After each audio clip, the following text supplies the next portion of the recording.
Welcome to the League of Legends Champion Spotlight, featuring Wukong, the Monkey King. The Monkey King is a tricky, elusive melee damage dealer. His abilities allow him to dart around combat or jump into the fray and take on all your opponents at once. His passive is Stone Skin, which bestows bonus armor and magic resist for every nearby enemy champion. Crushing Blow causes your next attack to deal bonus damage and lower the armor of whomever you hit. Activating this ability resets your attack timer, so try to use it immediately after landing a normal attack. Decoy leaves behind a copy of yourself while you turn invisible. After a brief delay, the decoy damages all nearby enemies and your stealth ends. Using Decoy looks almost identical to simply pressing S to stop, which can give you a lot of interesting tricks. Nimbus Strike causes you and 2 clones of yourself to leap toward and damage up to 3 enemies in a target area. Immediately after leaping, you gain bonus attack speed for a short time. Cyclone is Monkey King's ultimate. Cyclone gives you bonus movement speed and damages nearby enemies for a few seconds. Any enemies hit by Cyclone are also knocked into the air, but only once per ability cast. Early game harassment with Nimbus Strike can really set you ahead, especially against slow mages. Throughout the early game, you can really get some free harassment with armor penetration and an early Doran's Blade. At level 2, you can upgrade this harassment. Close the gap with Nimbus Strike and follow up with Crushing Blow. As you can see, I repeatedly force Veigar back to his turret, chewing through health potions. I continue to pressure Veigar throughout the lane, knowing that I can secure the kill with Ghost and Flash. After dropping him to 10% health, I try to head behind his turret to cut off his escape. Seeing him hide underneath it, I make sure to take my time. Once I see him cast Dark Matter, I move around it and only push in when I know I'll land all my abilities. I flash out and take the kill relatively unscathed. Cyclone is a great way to set up for your teammates. I see Pantheon begin Grand Skyfall, so I use Ghost and Cyclone to guarantee a knockup on Veigar.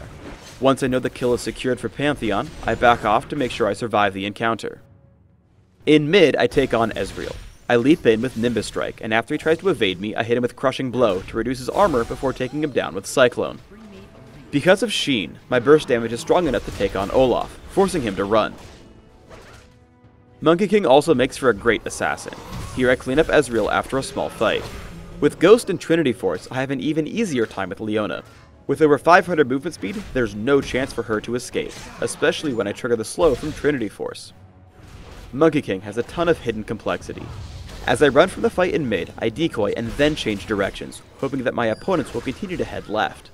They guess correctly, so I Nimbus Strike to the enemy farther away, which allows me more distance from the enemy Monkey King.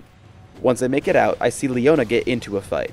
Unfortunately, upon seeing Veigar, I don't see any way of helping, so I have to let her die. After retreating, I see Decoy is back up, so I stay around to see if I can get into a fight. Sure enough, the enemy Monkey King shows up. In close quarters, you want to lead with Crushing Blow, as it will make Nimbus Strike deal more damage. At this point, I decoy. Pantheon is coming in from the top left. My decoy is camping in the brush, and I head to the bottom right. As a result, there's no way for him to escape, and we pick up the kill after his stealth ends. Pressing S for stop looks almost identical to actually activating Decoy. As I'm getting chased, I simply stop to trick my opponents. After waiting exactly 1.5 seconds, they assume I ran to the bottom brush, as that's the only location I could have reached without being seen. So, I decoy and head up, guaranteeing my escape as they check below.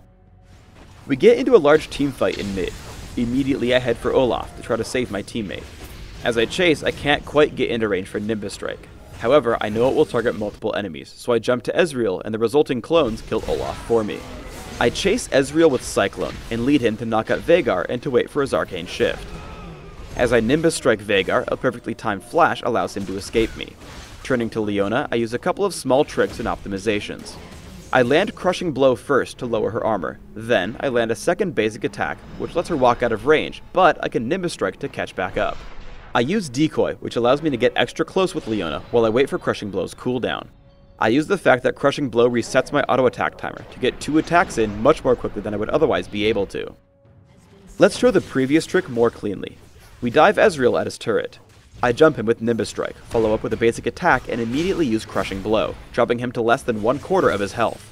As he runs, I simply chase with Ghost and Crushing Blow, because I know he'll die in one more attack. Juking enemies with stop is probably my favorite part of Monkey King, so I'll show it to you again. Here I'm chased by the enemy Monkey King. I press stop and he just turns around, giving up on the chase, so I simply walk away. I run away from a teamfight in mid. An unsuccessful stop juke gets me low, and ultimately I have to use Decoy and Flash to escape.